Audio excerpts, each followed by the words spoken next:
को देखा। सबसे पहले एक साधु का दर्शन हुआ। ददर्श नमुचम नामा तपस्यंतम महामुनि। महात्मा नमुच तपस्या में बैठे थे। राजकुमार चंद्रशेखर ने चरणों में वंदन किया,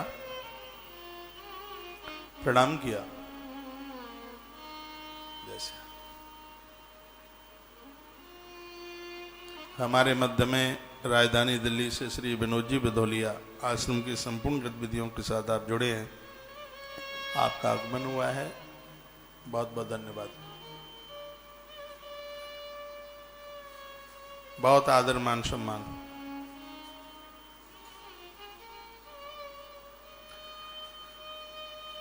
महात्मा नमुच के चरणों में वंदन, आपका ध्यान इधर हो, नमुच के चरणों में वंदन प्रणाम किया गया। महात्मा ने दोनों वरदहस्त सिर के ऊपर रख दिए।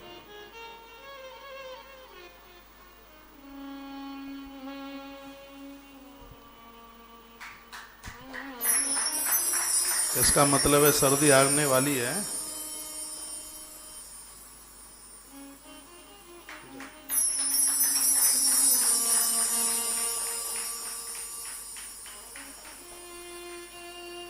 मलूक लग रही।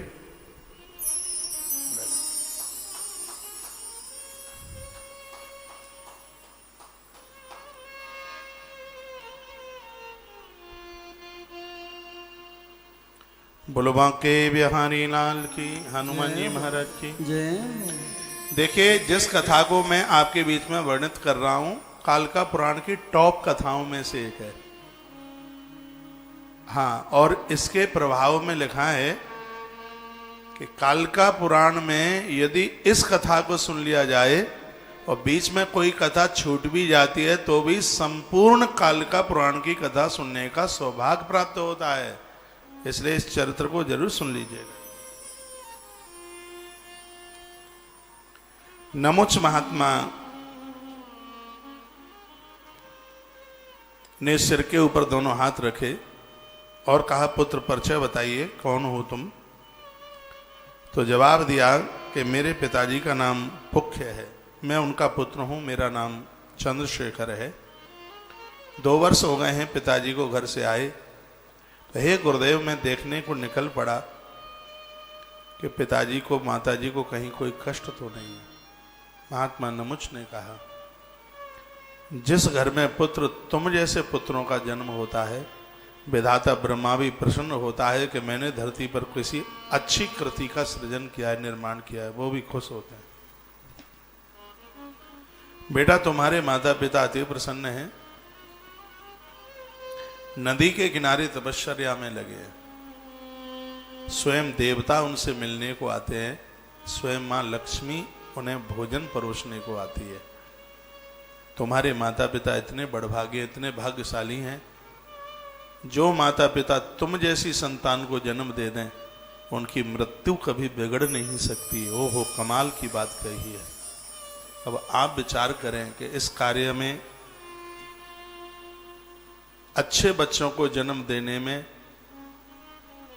यह संस्कारों का निर्वहन करने का सौभाग्य आपको प्राप्त हुआ है कि नहीं हुआ? महात्मा नमुच ने जो बात कही है, जिस माता पिता ने अच्छी औलाद को जन्म दिया है, उस माता पिता की कभी मौत बिगड़ती नहीं है। इसलिए पुत्र माता पिता की तरफ से तो आप बेचिंतित रहें, कोई चिंता ना करें उनके बारे में। पुत्र कुछ मांग लो। आंखें भर आई चंद्रशेखर की, कहा, गुरुवर आपका दर्शन हो गया है, कुछ नहीं चाहता। महात्मा नमुच ने कहा कि बेटा, धरती की सबसे बड़ी संपत्ति है, सबसे बड़ा खजाना है कि घर में कोई लायक स्त्री हो। वो स्त्री घर को स्वर्ग बना देती है। ये महात्मा नमुच के शब्द थे। तुमने तो कुछ नहीं मांगा, लेकिन हम तुमको अपनी तरफ से वरदान देते हैं कि तुम 17 वर्षाणाम प्राप्ते संवत्सरे परे भवेशसि न श्रेष्ठ वरा रामापति स्वयं। तुम 17 वर्ष के हो गए हो। महात्मा नमुच ने कहा कि तुम्हारी उम्र 17 वर्ष है। 1 साल के बाद, यानी जब तुम 18 वर्ष के होगे, तब तुम्हारा विवाह होगा और तुम्हें एक ऐसी गृहिणी की प्राप्ति होगी जिसके चरण पड़ते ही तुम्हारा भाग्य ही बदल जाएगा। ये महात्मा नमुची बोले, वो साधारण स्त्री नहीं होगी, स्वयं अपने आप में एक शक्ति होगी। तुम्हें ऐसी स्त्री के साथ विवाह करने का सौभाग्य प्राप्त होगा। आंखें भर आई, गुरुदेव की परिक्रमा की, चरणों में वंदन प्रणाम किया। महात्मा नमुच ने आशीर्वाद दिया। उसके तत्पश्चात चंद्रशेखर अपने माता पिता को मिलने को गए। सगत्वा पितरम प्राप्य मात्रस्य चंद्रशेखर पूजयद यथार्हंतुम तृप्या श्वासितः सुता। वहां से राजा अपने माता पिता के पास जब गए हैं, उनका यथायोग्य माता पिता का पूजन किया। माता पिता ने भी अपने पुत्र को आश्वासित किया। अति खुशी हुई राजा चंद्रशेखर वहां से अपनी नगरी कबीरपुर के लिए, जहां मंत्रियों के साथ वह आनंद पूर्वक जिस राज्य को करने लगे, माँ बाबू जी का आशीर्वाद लेकर उनको सब हाल समाचार पूछ करके उन्होंने वहां से प्रस्थान किया है। माता पिता बहुत अति प्रसन्न थे। उनके ऊपर देवता क्यों खुश नहीं होंगे जिनके ऊपर माँ बाबू जी प्रसन्न है। इसके लिए तो मैंने बहुत बार निवेदन किया है, प्राणों की आहुति डाल करके भी माता पिता को खुश कर सकें, उनकी सेवा कर सकें, करनी चाहिए। कथा एकदम पलटा ले रही है। राजा माँ बाबू जी से मिलकर के राजकुमार चंद्रशेखर अपने नगर में चल करके आ गए। समय चलता रहा। अवतीर्णे महादेवी पौख्य जाया सुखे क्षया। स्वयं महादेव ही पौख्य राजा के यहाँ पुत्र बनकर चंद्रशेखर बनकर के आए। मानुषेण प्रमाणेन गते संवत्सरेत्रिये। स्वयं मनुष्य बन के आए शंकर। चलो ठीक है, जगदम्बा को तो भृंगी और महाकाल का श्राप था, जाओ धरती पर तुम स्त्री बन जाओ, लेकिन भगवान महादेव को तो कोई ऐसी दिक्कत थी नहीं। भगवान शंकर धरती पर आके मनुष्य क्यों बने और बहुत लंबे समय तक मनुष्य जीवन जीते रहे, यह प्रश्न कर दिया राजा सगर ने महात्मा औरव को। तब औरव ने कहा कि यह भी बात हम आपको बताएंगे आगे चलकर प्रसंग में कि भगवान शंकर मनुष्य क्यों बने। बड़ी अद्भुत कथाएं, प्राय नई सी कथाएं, पहले सुनी नहीं गई हैं ऐसी कथाएं। तो गिरिजापति ककुत्तस्य राज्ञो भार्या स्वजायत मेनकायं यथा पूर्वं स्वेच्छया परमेश्वरी। समय आने पर स्वयं मां भगवती जगदम्बा इस धरती पर राजा कुकुत्सक यहां पर आकर के इसने जन्म लिया। लिखा है अथार्यवार्थ विषय ब्रह्मण्यासूरशतम इक्ष्वाकु वंशजो राजा ककुत्सो नाम धार्मिक। राजा का नाम था ककुत्स। इसी वंश में आगे चलकर द्वापुर में माता रेवती ने जन्म लिया है। ये वही राजा है जहां भविष्य में चल के द्वापुर में, लेकिन ये कथा आप सतयुग की सुन रहे हैं। अद्भुत कथा है, आरंभ काल की कथा है, सतयुग की कथा है। ये विशेष कथा है। राजा कुकुत्सो नाम धार्मिक का, राजा अति धार्मिक था और राजा के मन में यही चलता था। एक बेटा था राजा को 100 बेटे थे राजा को, जिसका नाम था विश्वावसु। ज्येष्ठ बेटे का नाम था विश्वावसु। राजा रोज भगवान को यही प्रार्थना करता था, भगवान आपने मुझे इतना सब कुछ दिया है, हमें एक बेटी दे देते तो आपकी कितनी बड़ी कृपा होती। वह मन में बस हर समय यही सोचते थे राजा कुकुदम, राजा कुकुत्स। समय चलता रहा। पुराणाकार ने वर्णन किया कि भोगवत्यायाम तु पूर्याम रिपुनिषूदन सर्वलक्षण संपन्नो भूपाल गुण संयुत। समय आने पर इस राजा की गृहिणी है जिसका नाम है मनोन्मथनी। नाम भी पहले के बड़े अद्भुत होते थे। राजा की पत्नी का नाम है मनोन्मथनी। इतनी सुंदर थी, जो भी कोई उसको देख ले उसका मन ही उछल कूद करे, ऐसी मनोन्मथनी। तस् भार्याम महाभाग भर्गदेवस्य पुत्र का सा मनोन्मथनी नामना पूजिता पतिवल्लभ तस्या पुत्र सतम यो वै देवगर्माम अच्युतम। ये मैंने बोल दिया कि 100 बच्चों की माँ थी, 100 पुत्रों को इसने जन्म दिया था मनोन्मथनी ने। एक समय की बात थी, यह भगवान के लिए प्रार्थना कर रहे थे, भगवान से पुत्री के लिए। पुत्री न विद्यते तस्यादर्थम सा ग्रहांतरे।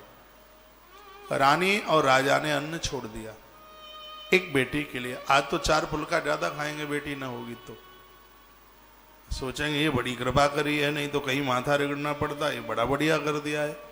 एक बार बोलिए जगदम्बे मैया की जय हो, काली कलकत्ता वारी की जय, काली जोता वारी की जय, काली मेहरा वाली की जय, सांचे दरबार की जय, कालका दिल्ली वाली की जय, जय जय श्री राधे, जय जय श्री राधे, जय जय। श्री राधे श्याम।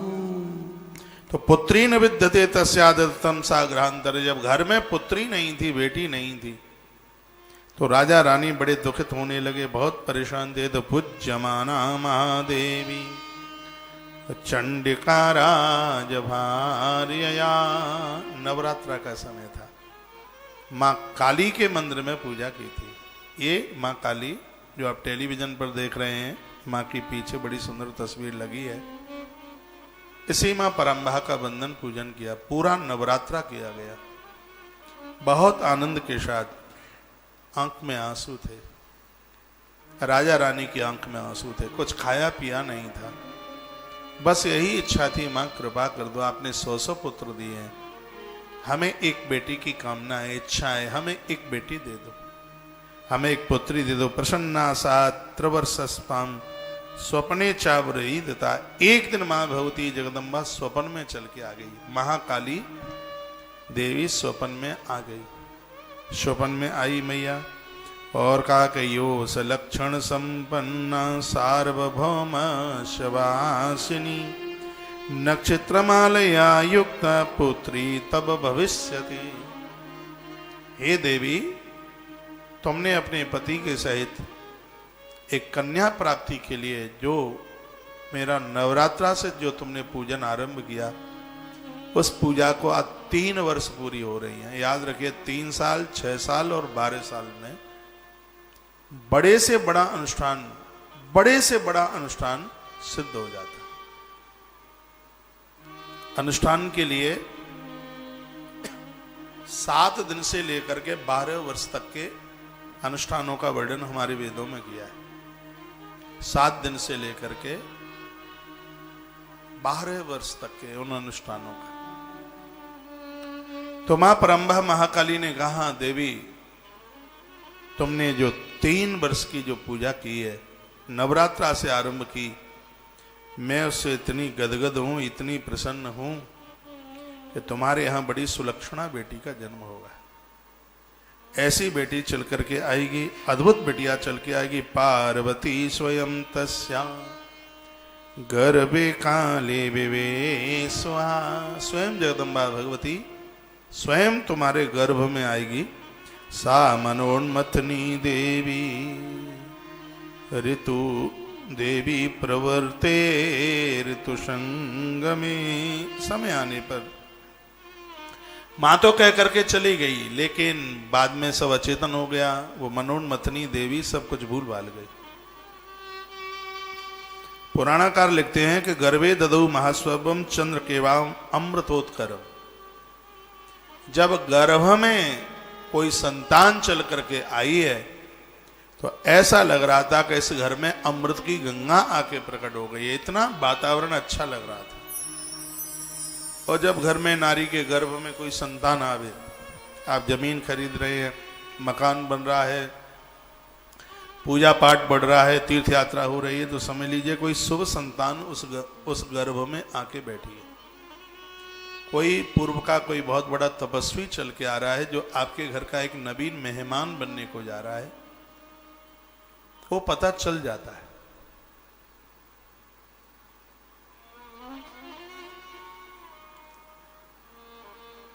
थोड़ा हमारा ध्यान उधर ब्रज सुंदरी पर चला गया था। आज इसको नहला के आए हैं गौशाला, खूब नहलाया है पानी। बहुत आनंद में ऐसे रह रही है कि बाबा सुबह जागर में और पांव पसारे बागर में, पूरा गौशाला में चक्कर, इसका पाम नहीं रहता, एक जगह टिकता नहीं है, इतनी सीधरी है। इसके जो जानकार लोग हैं, जो अश्व के बारे में जानते हैं, अभी परसों की ही बात है, मैं उधर ही था गौशाला, मेरी तो आंखें भर आई खुशी के मारे। वो मुझे क्या कहते हैं कि महाराज जी हम लोग घोड़ों के बारे में, इस जाति के बारे में इतना जानते हैं। वो कहते हैं कि हमें अपने जीवन के 35-35 साल हो गए इस लाइन में खरीदना और बेचना, ये सब कुछ करते हुए, लेकिन बिना दोष वाली ऐसी घोड़ी हमने पहली बार देखी है। मन खुश हो गया। बोले कि हम बूढ़े हो गए हैं इस लाइन में काम करते करते, लेकिन जिसके अंदर किसी भी प्रकार का कोई दोष नहीं है, इस तरीके की घोड़ी, हमने कहा ये ब्रज सुंदरी है ये, और ये मेरी भगनी है, मेरा रिश्ता है इससे। हाँ, बहुत मैं कभी चूक जाता हूं, इससे मिलने को नहीं जाना होता तो हम बताते हैं। एक कबड्डी खेलती है गौशाला में, फिर जब हम उधर पहुंचे, कितनी भी दूर हो दौड़ करके आती है, भाग करके आती है, हित अनहित पक्षेहु जाना, स्नेह करो तो ये देखो कैसे खड़ी है, बिल्कुल हर, नहीं तो कोई ये जाति हाथ रख लेने देगी पीठ पर, लात फटकारेगी दूर से। लेकिन आज की तस्वीर है ये, और आप बड़े बड़भागी हैं कि आपने ऐसा सुदान गौतीर्थ तुलसी तपोवन गौशाला को किया है। जब जब इसकी ये सेवा होती रहेगी, आशीर्वाद आप लोगों को देती रहेगी। यह है ब्रज सुंदरी। अब हमने इसका नाम था ब्रज सुंदरी रखा, और गौशाला में कहते हैं महाराज जी इसने सबको मोहित कर लिया है, इसका नाम ब्रज मोहिनी रख दो। वो कहते हैं, बोले कि वहां का छोटा छोटा बच्चा जो आएगा वो सब उसके ऊपर हाथी घुमाता हुआ आएगा। इतनी लड़ैती हो गई है सब। एक बार जयकारा लगा दो कि जयकारा कलकत्ता तक पहुंच जाए मां काली के दरबार में। बोले काली कलकत्ते वारी की जय हो। जय जय श्री राम, जय जय श्री राम, जय जय श्री राधे श्याम। पार्वती अपि स्वयं तस्या गर्भे काले विवेशः। स्वयं पराम्बा भगवती उस गर्भ में चल करके आ गई है, और समय आने पर इस माता ने, मनोन्मथनी ने, एक बड़ी सुंदर सी कन्या को जन्म दिया, और उसी कन्या का नाम रखा गया है तारावती। बहुत ध्यान से सुनिएगा, ये वही तारावती है जागरण में जिसकी कथा सुनी जाती है। हमें तो अब पता लगा जब कालिका पुराण पढ़ा है तब। स्वयं मां पराम्बा भगवती ही धरती पर तारावती। अभी तक तो हम हरिश्चंद्र की पत्नी को समझते रहे, सागर में से निकली है तारा उसको समझते रहे, लेकिन कालिका पुराण में तो इसे वरदान मिल गया। मां भगवती जगदम्बा का जो जागरण में आपने देखा है तारावती की जो कथा सुनी पड़ी जाती है, ये वही तारावती है। स्वयं मां पराम्बा राजा कुकुत्स की बिटिया बन करके आ गई है। वो श्राप था ना भृंगी का, महाकाल का, धरती पर तुम्हें मनुष्य बनना पड़ेगा, तो वही भगवती जगदम्बा यहाँ तारावती बन करके चल करके आई है।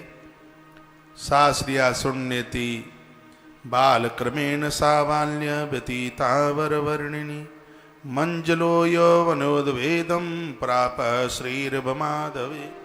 इस श्लोक में लिखा है कि बेटियों को बड़ा होने में बिल्कुल देर नहीं लगती है।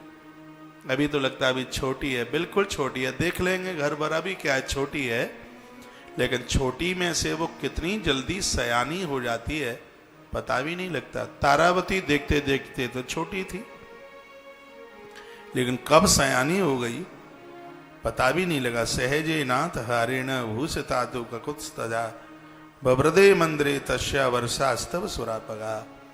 देवता लोग इस बालिका का स्वयं दर्शन करने को आते थे। सबकी मन चाहती हो गई। सब लोग तारावती को बड़ा स्नेह प्रेम करने लगे। इस राजा के घर में पहले से एक बेटी और थी जिसका नाम था चित्रांगदा। वर्णन है, राजा की जितनी भी दासियां थी, चित्रांगदा को उसका मालिक बनाया गया था। एक दिन राजा कहीं वन में आखेट को गए थे, सुन लीजिए, वहां एक उर्वशी नाम की अप्सरा चल करके आई। राजा कुकुत्स और उर्वशी के माध्यम से एक बेटी का जन्म हो गया। जैसे शकुंतला का जन्म हुआ था, उसी प्रकार से कन्या का जन्म हो गया। राजा जब जाने लगे तो उर्वशी रो पड़ी। उर्वशी ने कहा, राजन ऐसा ना कीजिए, संतान आपकी है और मुझे तो इंद्र के भवन में जाना है। राजन, इस कन्या को अपने यहां लेके चले जाइए। तब राजा कुकुत्स उस बेटी को घर लेकर के आए हैं और उनकी पत्नी मनोन्मथनी जो थी, उसने मुंह बोली इस बेटी का लालन पालन किया और उसका नाम चित्रांगदा रखा गया। इसको दासियों का अनुचरी बना दिया। जितनी भी दासियां थीं उस राजमहल में, सबकी देखभाल करना इस चित्रांगदा का काम था।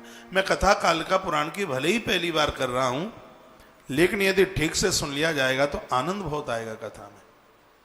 हाँ, मैं फिर बोलूं, ये कथा मैं पहली ही बार कह रहा हूं, कालिका पुराण की कथा, लेकिन इसको सुनने में, सुनाने में इंटरेस्ट बहुत आ रहा है, बहुत आनंद का अनुभव हो रहा है। तो चित्रांगदा तो उधर से बड़ी हो गई और इधर से अब यह तारावती बड़ी होती हुई जा रही है। तस्यास्तु यौवनोद्येदं दृष्ट्वा राजा सुतैसा।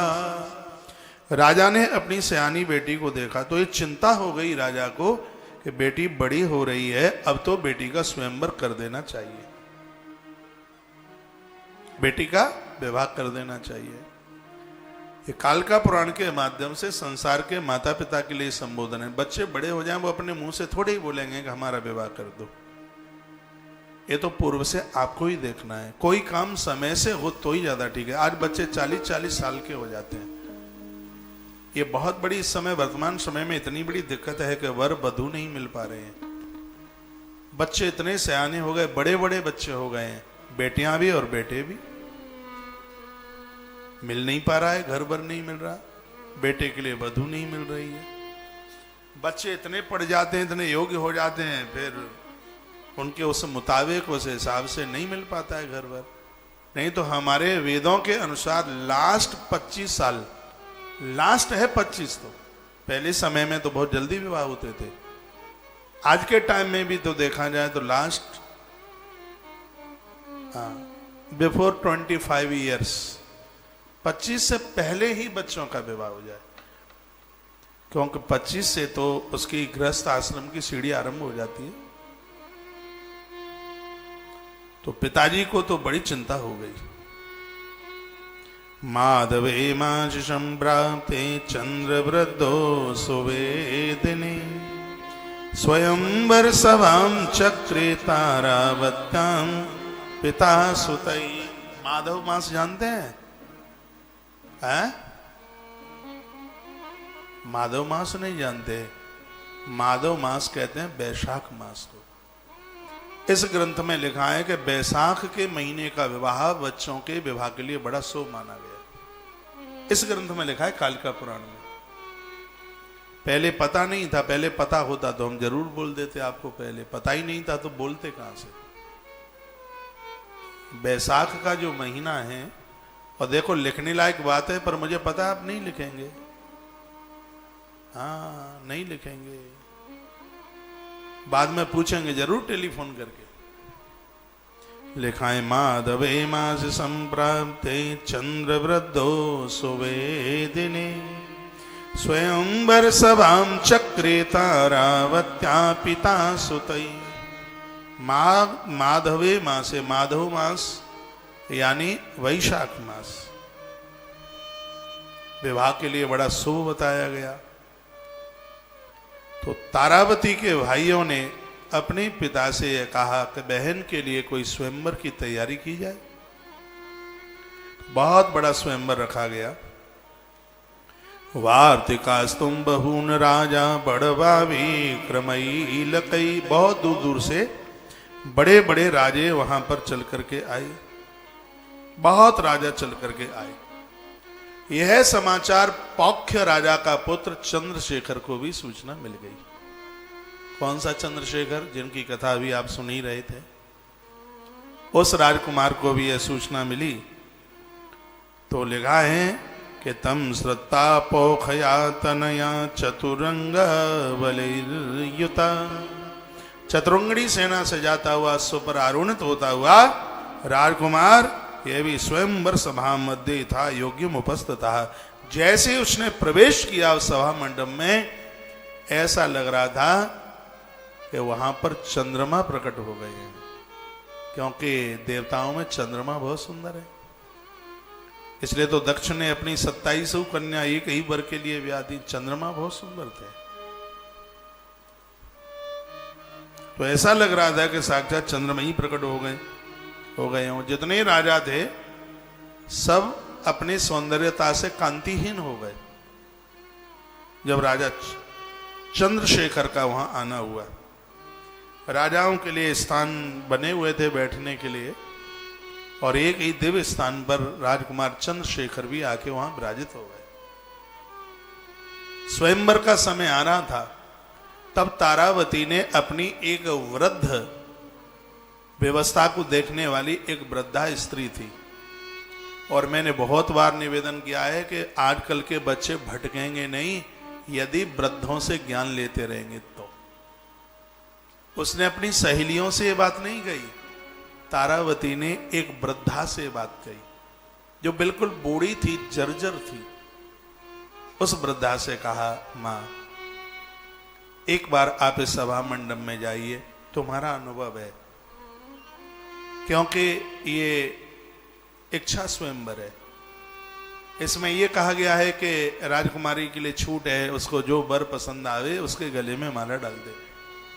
लेकिन हे माता, आपने दुनिया बहुत पूर्व से देखी है, मैं तो आपके सामने बच्ची हूं, किशोरी हूं, मैंने दुनिया क्या देखी है और मैं क्या जानती हूं। मुझे जिस पुरुष के साथ जीवन पर्यंत रहना है, मैं उसके लिए क्या समझूंगी। और आज की दिक्कत परेशानी यही है कि जो काम माता पिता का था वो काम आज बच्चों ने अपने हाथ में ले लिया है, इसलिए वो बहुत परेशानी है। कालिका पुराण के शब्द आप सुने। तारावती ने कहा कि मैं तो बच्ची हूं, किशोरी हूं, वर के बारे में मुझे क्या जानकारी है, तुम्हारा अनुभव है, तुम वृद्ध हो, ये तुम सब जानती हो, मेरे लिए कौन सा वर अनुकूल होगा, कौन सा प्रतिकूल होगा। मां, मेरे वर का चुनाव आप करें। पिता ने ये मेरी प्रश्नता के लिए ठीक है स्वयंवर रख दिया है, जो तुम्हें अच्छा लगे उसके गले में माला डाल दो, लेकिन उसकी जानकारी भी तो होनी चाहिए।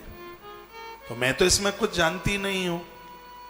मां, मेरे वर का चुनाव आप करेंगे। बहा तारावती कमाल कर दिया। और आज के बच्चे इस बात को सुन लें तो कितना बड़ा आनंद आ जाएगा।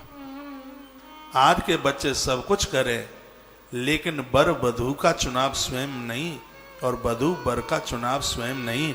आप जीवन में बहुत कुछ काम करोगे, एक काम अपने माता पिता के ऊपर छोड़ दीजिए, बड़ों के ऊपर छोड़ दीजिए, गुरुजनों के ऊपर छोड़ दीजिए, जो तुमसे बड़े हैं, ज्येष्ठ हैं, श्रेष्ठ हैं, ये काम उनके ऊपर छोड़ दीजिए।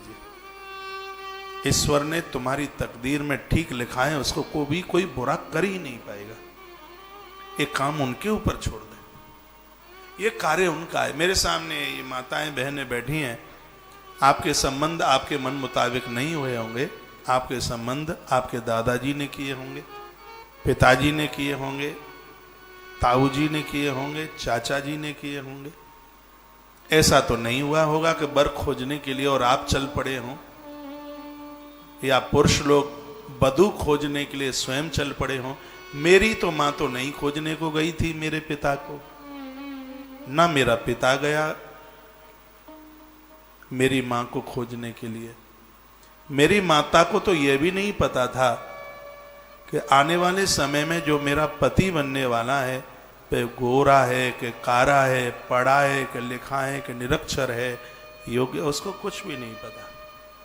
ना मेरे पिता को यह पता रहा होगा कि जिसको मुझे अपनी गृहिणी बनाना है वो सुंदर है कि कुरूप है कि ठिगनी है कि लंबी है, मोटी है कि छोटी है, कुछ भी नहीं पता होगा, लेकिन उस समय की संस्कृति थी। जिस मेरे पिता ने मेरी मां को नहीं देखा, मेरी मां ने जिस पिता को नहीं देखा, आंख बंद करके ये संबंध हुआ था। भैया ऐसी कोख से हम लोग चल करके आए हैं। भैया जहां पूरी सृष्टि को वंदन करते हैं, प्रणाम करते हैं। आज बच्चों ने दुनिया भर के काम संभाल रखे हैं, तो कुछ काम माँ बाबूजी के ऊपर डाल दें। ये कथाएं सिर्फ कहानी किस्से ही नहीं है, ये एक जिंदगी है, ये एक जीवन है। इसलिए तो ये कथाएं सुनाई जा रही हैं। अष्टादश पुराणों में जो भरा पड़ा है अद्भुत है। 18 पुराण हैं, उप पुराण है, औप पुराण है। हमारी संस्कृति बड़ी मजबूत है, बस इसके ऊपर ध्यान दे लें और ये सोच लें कि माता पिता जो करेंगे वो अच्छा ही करेंगे, क्योंकि ये भगवान नहीं है, ये भगवान से ज्यादा है। ये मेरी ही बात है, उसको मैं रिपीट कर रहा हूं। माता पिता भगवान नहीं है, ये भगवान से ज्यादा है।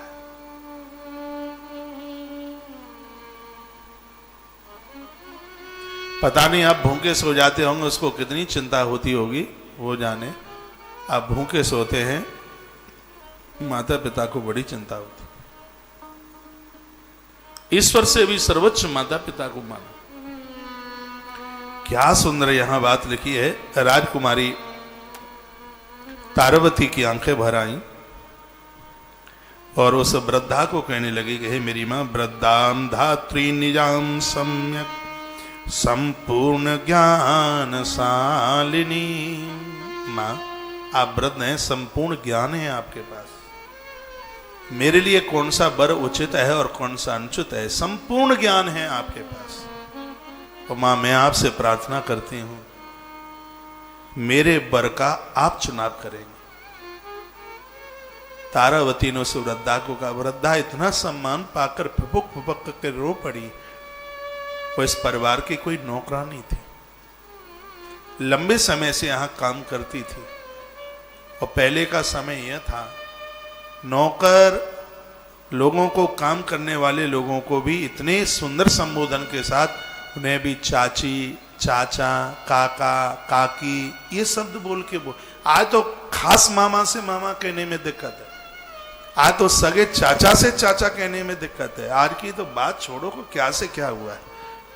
पहले की संस्कृति देखिए, भागवत की कथा, भगवान श्री कृष्ण जब मथुरा में गए, जो मिले उसको मामा ही कहे। हाँ, क्योंकि मथुरा मामा की नगरी, और मामा के गांव में तो थोड़ा उम्र का ढला हुआ है तो सिगरे नाना, जवान उम्र का है तो सिगरे मामा, जितनी देवियां वो सब मामी। पहले की जो संस्कृति का जो आनंद, मामा शब्द इतना प्यारा है। माता के नाम में तो एक ही माँ है और इस नाम में तो डबल माँ है, मामा। तो जितने भी दुनिया के मामा हैं, भांजे पर इतना लाड करो, इतना लाड करो कि उसकी मां से भी ज्यादा लाड मामा का हो, क्यों डबल मां है ना उसमें, मामा। वृद्धा खुश हो गई, गदगद हो गई, प्रसन्नता के मारे नाचने लगी और वह चल पड़ी। स्वयंवर सभां द्रष्टुम प्राहिणोत सदम प्रति। आप इस कथा में बोर तो नहीं हो रहे? मुझे बता दीजिए, आरती करा दूंगा फिर, क्योंकि मैं नहीं चाहता कि आप बोर हो। जब तक मन करे आप खुश हैं, प्रसन्न हैं, तो मैं सुनाता रहूंगा। और मुझे लगेगा कि आप बोर हो रहे हैं तो फिर ओम जय अम्बे गौरी। और क्या समझ में आ रहा है? आ रहा है, धन्यवाद।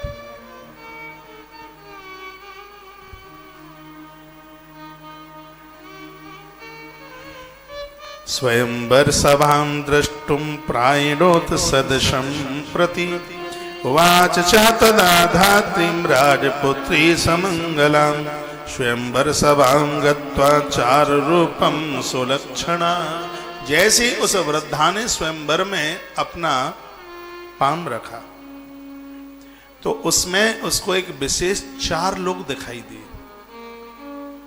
पूरा स्वयंवर बुढ़िया घूम के आ गई। इन वृद्धों में बड़ी होशियारी है।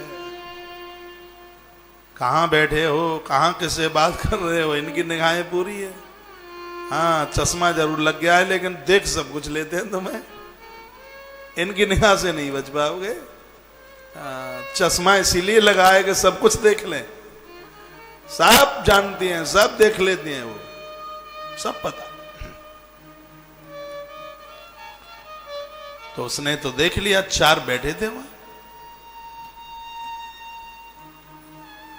बंदरों की सेवा अनवरत चल रही है, ये जितनी भी सेवाएं सब चालू हैं। हाँ, ये नहीं है कि अधिक मास गया तो सेवा गई, सावन गया तो सेवा गई, भादों गया तो सेवा गई। बस आशीर्वाद देते रहिए, भगवान को प्रणाम करके कह दीजिए कि ये सेवाएं ऊपर अंबर और नीचे धरती रहे तब तक चलती रहे, सेवा बंद ना हो। आनंद आ जाता है, तस्वीरें देख के खुशी हो जाती है, खुशी होती है, प्रसन्नता होती है, सब देख करके। इनका भी अपना एक भाग है।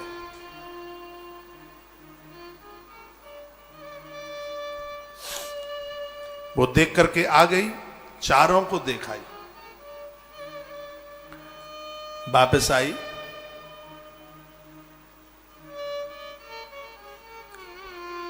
और तारावती से मिली।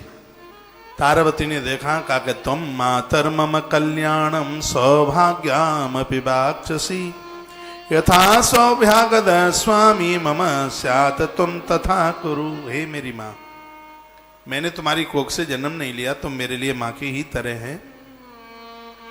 आप अभी गई थी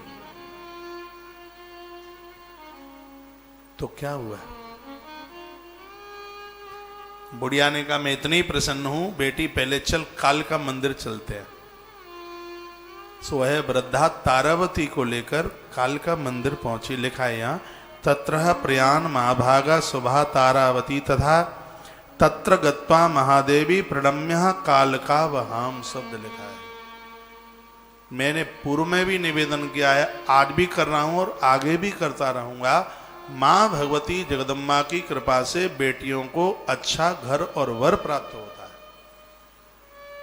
माता तारावती, राजकुमारी तारावती मां परंभा काली की परम भक्तानी थी। राजा के यहां बाहर उद्यान में बगीचे में एक मंदिर बना हुआ था, वहीं पर यह व्यवस्था थी। राजा जनक के यहां भी एक मंदिर था भवानी का, वो बगीचे में था।